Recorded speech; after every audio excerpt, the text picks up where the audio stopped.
Bonjour Florian Montagne Bonjour. et Jean-Loup de Tapia. Bonjour, Sylvie.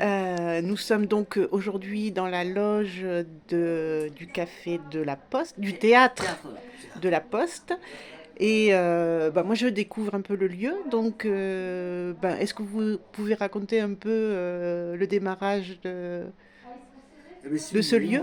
moi je travaillais au Léo Lagrange il y a quelques mois et je devais transbahuter des chaises et des tables dans un lieu. Ça a été celui-ci, c'était un lieu de coworking juste avant que ce soit le théâtre. Donc il y avait tout était en bois, c'était parfait, c'était magnifique. Ouais. Et j'ai téléphoné à ses parents, puisque Guy Montagne et Sandrine Camps sont ses parents. D'accord, C'est que vous connaissiez, bien sûr, bien je sûr. connaissais parce qu'ils avaient créé le théâtre de la Poste à Narbonne. C'est ça, qui était un théâtre qui a beaucoup marché pendant 13 ans à Narbonne. Et c'est là, du coup, ils ont rencontré Jean-Loup qui avait un spectacle à l'époque avec Jackie Matt. C'était quoi le nom du spectacle déjà? Le spectacle c'était Zut, et moi mon spectacle c'était Jean-Jacques tout seul. Voilà. Alors parce que c'était une institution ce théâtre, le théâtre de la Poste à Narbonne. Mm. Une institution qui fait que tous les artistes voulaient y travailler. Et quand on ne pouvait pas y travailler, on était des malheureux. Voilà. Et un jour donc ils m'embauchent parce qu'il y a une très grande artiste, Isabelle Parcy, qui dit il faut que vous embauchiez Jean-Loup de Tapia. Donc moi, ils m'ont embauché mon personnage, ils sont tombés sous le charme. Et ils m'ont embauché avec Jackie Matt, le duo qui s'appelait Zut. Et après, ils nous ont embauché avec Jean-Loup Chaffre, avec les Agios. Sauf qu'il y a le Covid qui est arrivé. Voilà. On n'a pas pu y travailler. Du coup, au Covid, le théâtre de la Poste s'est arrêté. On a arrêté en tout cas de faire le théâtre de la Poste à Narbonne. Et ça s'est transformé en théâtre de la Poste en tournée. Où donc mes parents ont commencé à produire les artistes qui produisaient dans le théâtre à Narbonne, dans toute l'Occitanie. Donc à Vias, à Servian, à Béziers, à Perpignan, à Carcassonne. À l'Aveyron. Dans l'Aveyron aussi, à Saint-Afrique, à Albi, voilà. Et de là, ils se sont dit qu'il fallait absolument réouvrir un lieu. Et vu que ils avaient le contact de Jean-Loup, que moi je venais de rentrer de Bretagne, je me suis dit je vais vous aider à ouvrir le lieu. Et donc on a ouvert ici à Foix, voilà. Ok. Donc, Et vous avez ouvert quand en fait? on a ouvert il y a 3 semaines. Ouais, le 3 9, semaines. Le 9 novembre c'était l'inauguration, le premier spectacle c'était le 10. Le 10. Donc il y a déjà eu pas mal de spectacles depuis. Là on est au troisième. Là, ce Vous soir. êtes au troisième, Ouais. c'est le d'accord. vendredi et le samedi, les Voilà. spectacles. Mais il y a le dimanche aussi, puisque ce dimanche on accueille Jean-Claude Dreyfus, Dreyfus, ouais, qui fait une grand- lecture de grand Zola comédien. qui va être sublime. Et tous les dimanches, il y aura quelque chose, c'est-à-dire des spectacles enfants, des spectacles de magie, du théâtre, voilà. Voilà, des concerts aussi, je commence. Le 6 décembre, il faut venir. Hein. Le 6 décembre, il y a un petit. Donc j'ai appelé ça les apéros-concerts du théâtre de la Poste. Donc ce sera. En général, ce sera soit le lundi, soit le mardi. Peut-être le mercredi. Après le mercredi, on avait quand même prévu de faire des spectacles enfants quand même. Donc là du coup ce sera un petit peu différent, ce sera plus du coup sur du stand-up, là ça sera des petits groupes, là par exemple c'est un groupe de bluegrass qui vient de Crampagna, qui s'appelle Business Breakfast. Voilà. Ok. Donc voilà. Et donc une programmation très variée, j'imagine. Quand même, hein.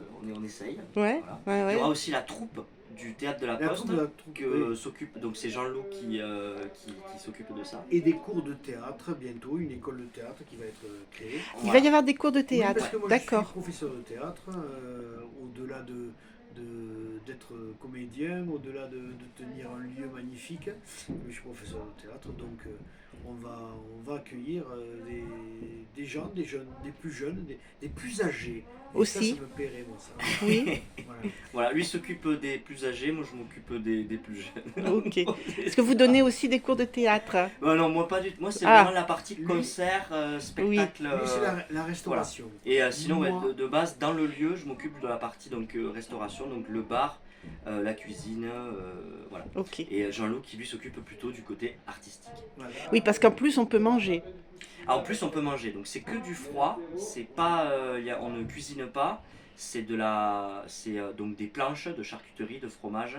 Là, ce soir, on va faire le grand test de la planche canard. Donc c'est une planche avec du magret séché, de la rillette de canard, de la confiture de figue et du foie gras. Donc voilà, on va essayer de faire quelque chose. Voilà. Et puis surtout, on a quelque chose d'extraordinaire. Ouais. Ce sont les 7 caves de Roquefort. Ouais, donc on a la planche des 7 caves, du plus fort au moins fort, qui ont été pyrogravées par un ami à Jean-Loup. Ouais. Pascal Jarlet.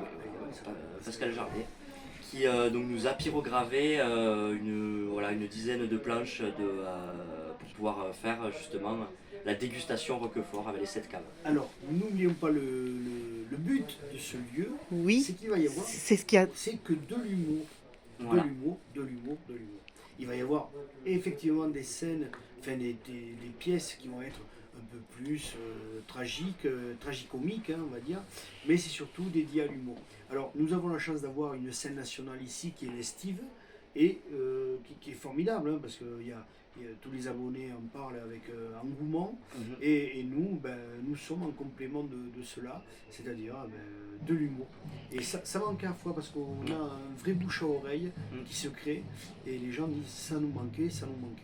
On est d'accord, c'est vrai. Je trouve que c'est très complémentaire, effectivement. Voilà. Et c'est un très beau lieu. Ouais, Oui. Que je franchement, découvre, On a fait 3 mois de travaux ensemble et je trouve vraiment qu'on a bien travaillé. Mm. On n'a pas surendormi. Non.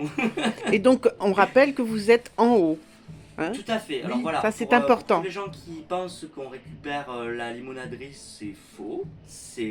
La limonaderie, c'était donc le local qui est en bas, qui aujourd'hui va être repris par Cédric Au Senac, Oussenac, qui est en train de monter un restaurant semi-gastro. Comment il avait dit déjà, de la bistronomie. bistronomie extraordinaire. Ouais, Il a voilà. des idées extraordinaires, ce grand monsieur. Ouais, donc ça c'est la personne qui récupère réellement la limonaderie qui est en bas, et nous on récupère l'ancien espace de coworking qui est en haut, rue des Moulins, à côté du parking du château. Voilà. Ok, très bien.